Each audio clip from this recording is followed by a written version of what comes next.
पश्चिम बंगालमध्ये ममता बॅनर्जींचा पराभव झालाय आणि हे सगळ्या देशानं बघितलेलं असताना देखील ममता बॅनर्जींनी मात्र मागच्या 5 ते 10 दिवसात ज्या पद्धतीच्या गोष्टी केल्यात त्या सगळ्यावरून ही पावलं त्यांची कुठल्या दिशेला पडतायत ते लक्षात येतच होतं. आता त्यांनी आज एक पत्रकार परिषद घेतली आणि या पत्रकार परिषदेत त्यांनी सांगितलं की मी राजभवनमध्ये जाणार नाही, मी राजीनामा देणार नाही.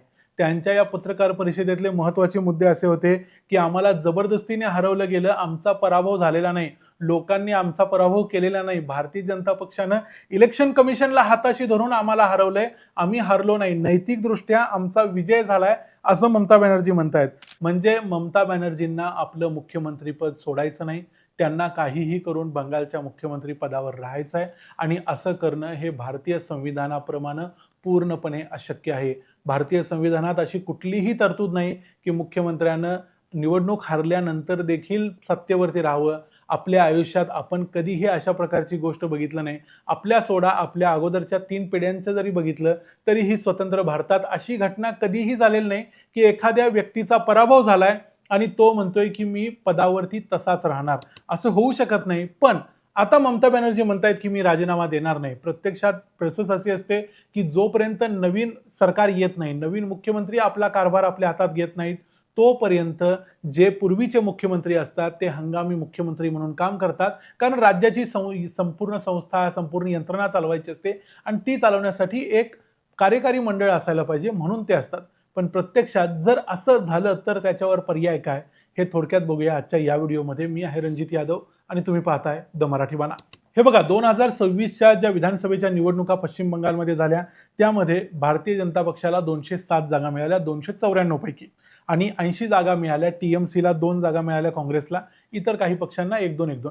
आता 294 जागांच्या पैकी 148 जागा कमीत कमी ज्याला मिळतील त्याचं विधानसभेमध्ये असेल बहुमत, आणि या 148 जागा म्हणजेच बहुमताचा आकडा ते ठरवतील की आपला मुख्यमंत्री कोण असेल. आता 148 जागा तर ममता बॅनर्जींच्याकडे नाहीत, त्यांच्याकडे 80च आमदार आहेत आणि भारतीय जनता पक्षाकडे 207 आमदार आहेत. त्यामुळे अर्थातच पुढचा मुख्यमंत्री हा बीजेपीचा असणार आहे.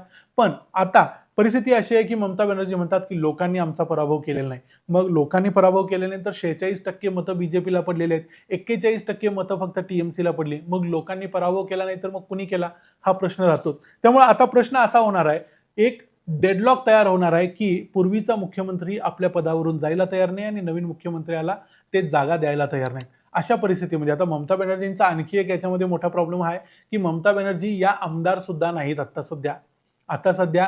पूर्वीच्या वेळेला त्या आमदार होत्या मागच्या विधानसभेमध्ये. या विधानसभेमध्ये त्यांचा भवानीपूरमधून पराभव झालाय. 15,114 मतांनी सुवेंदू अधिकारींनी त्यांना हरवले. त्यामुळे त्या आमदारमधून देखील पात्र नाहीत, त्या विधानसभेत त्या जाऊ शकणार नाहीत. त्यानंतर मग तिथं नेमकी काय प्रोसेस होणार, कशा होणार, या गोष्टींच्याकडे जर बघायचं तर आपल्याला भारताचं संविधान बघायला लागतं. भारतीय संविधानात याच्याबद्दल काय लिहिलंय त्याच्यामध्ये आपल्याला या प्रश्नांची उत्तर मिळतात. पहिली गोष्ट म्हणजे एखादा व्यक्ती आमदार नसताना देखील मुख्यमंत्री होऊ शकतो काय, तर होऊ शकतो. त्या पदावर राहू शकतो. 6 महिन्यात त्यानं परत आमदार व्हायला पाहिजे. ते त्याला होता येतं, कारण विधान परिषदेवरती जाता येतं किंवा एखाद्या आपल्या आमदाराला सीट मोकळी करून त्याला परत एकदा आपण त्या जागी निवडून जाता येतं. या पर्याय असतात सगळे. पण आता सध्या ममता बॅनर्जी याचा अर्थ विधानसभेत जाऊ शकतात. विधानसभेत गेल्यानंतर त्या जर म्हणत असतील की मीच मुख्यमंत्री आहे, तर त्यावेळेला राज्यपालांच्या हातात या सगळ्या गोष्टी येतात आणि राज्यपालाची जर याच्यामध्ये भूमिका अशी असते की कलम 164 जे आहे भारतीय संविधानाचं, त्यानुसार कोणतेही राज्यपाल हे मुख्यमंत्र्यांची नियुक्ती करतात आणि इतर मंत्र्यांची नियुक्ती ही मुख्यमंत्र्यांच्या सल्ल्याने राज्यपाल करतात. पण या सगळ्यांची नियुक्ती मुख्यमंत्र्यांच्या सल्ल्याने जरी केली असली तरी जोपर्यंत त्यांच्याकडे बहुमत आहे तोपर्यंतच ते त्या मंत्रिमंडळात राहतात किंवा मुख्यमंत्री पदावर राहू शकतात, असं याच्यामध्ये म्हटलेलं आहे. दुसरी एक गोष्ट, कलम 164(2) नुसार असं म्हटलेलं आहे संविधानात की संपूर्ण मंत्रिमंडळ हे विधानसभेला सामूहिकरित्या जबाबदार असते. म्हणजे विधानसभेमध्ये तुमचे 147, 148 पेक्षा जास्त आमदार असायला पाहिजेत, म्हणजे तुम्ही विधानसभेला जबाबदार आहात. विधानसभेचा तुम्हाला पाठिंबा आहे. 148 आमदारांचा जर मंत्रिमंडळाला पाठिंबा असेल तर ते मंत्रिमंडळ काम करू शकतं किंवा जागेवर राहू शकतं. आता ममता बॅनर्जींच्याकडे ते नाही. त्यामुळे ममता बॅनर्जी काम करू शकणार नाहीत किंवा मुख्यमंत्री राहू शकणार नाहीत. आता मग प्रश्न येतो की मग आता राज्यपाल काय करणार. आता राज्यपाल असं करू शकतात की ते ममता बॅनर्जींना आणि त्यांच्या मंत्रिमंडळाला रिझाईन करायला सांगू शकतात. पण अर्थातच आता ममता बॅनर्जींनी सांगितलंय की मी रिझाईन करणार नाही. त्यामुळं मग राज्यपाल एक स्पेशल सेशन बोलवणार, विधानसभेचं एक अधिवेशन बोलवणार आणि या अधिवेशनामध्ये ते ममता बॅनर्जींना सांगणार की जर तुम्हाला मुख्यमंत्री पदावर राहायचं आहे तर तुम्ही विधानसभेमध्ये या आणि तुम्ही तुमचं बहुमत सिद्ध करा. आणि त्या ते बहुमत सिद्ध करू शकणार नाहीत आणि ही गोष्ट कदाचित पुढच्या 2 दिवसातच केली जाऊ शकते. आणि त्या बहुमत जर सिद्ध करू शकल्या नाहीत आणि सिद्ध करू शकणारच नाहीत कारण त्यांच्याकडे 80च आमदार आहेत, मग त्यांचा पराभव झाला असं समजलं जाईल आणि भलेही त्यांनी राजीनामा दिला नाही तरी त्यांचा राजीनामा मंजूर केला जाईल आपोआप आणि त्यांना पदावरून काढून टाकलं जाईल कारण त्यांच्याकडं विधानसभेचं बहुमत नाही. त्यामुळं पुढचं मंत्रिमंडळ यायचा मार्ग मोकळा होतो. याच्यानंतर आणखी एक पर्याय शिल्लक राहतो तो म्हणजे राष्ट्रपती राजवट लावण्याचा. अर्थात आत्ताच्या या परिस्थितीत भारतीय जनता पक्ष राष्ट्रपती राजवट लावायचा आतताईपणा करणार नाही कारण त्यांनी अतिशय व्यवस्थितपणे निवडणुकीमध्ये भरपूर कष्ट करून ही निवडणूक जिंकलेली आहे. त्यामुळे आता जर त्यांनी राष्ट्रपती राजवट लावली तर तो एक कायमचा डाग या पश्चिम बंगालवर राहील आणि ते असं दिसेल की राष्ट्रपती राजवटीच्या जीवावर, फोर्सच्या जीवावर, ताकदीच्या जीवावर बीजेपीनं बंगाल जिंकला असंच म्हटलं जाईल. म्हणून ते राष्ट्रपती राजवट लावणार नाहीत. सिम्पली ते राष्ट्रपती राजवट न लावता ममता बॅनर्जींना फ्लोअरवरती यायला लावतील आणि आपलं बहुमत सिद्ध करायला लावतील आणि त्यानंतर त्यांचा पराभव होईल आणि त्यांना काढून टाकलं जाईल. राष्ट्रपती राजवट लावण्याचा पर्याय असतो संविधानाच्या कलम 356 प्रमाणे आणि यामध्ये डायरेक्ट ते संपूर्ण मंत्रिमंडळ आणि मुख्यमंत्र्यांना बरखास्त करू शकतात आणि राष्ट्रपती राज्यपालांच्या मार्फत आपला कारभार चालवतात. आणि हे कधी केलं जातं जेव्हा संविधानाच्या प्रमाणे राज्य चालत नाही असं सरकारला वाटतं, केंद्र सरकारला किंवा राष्ट्रपतींना वाटतं, त्यावेळेला राष्ट्रपती हे करू शकतात. पण सध्याच्या सिच्युएशनमध्ये बीजेपी किंवा केंद्र सरकार ही गोष्ट करणार नाही.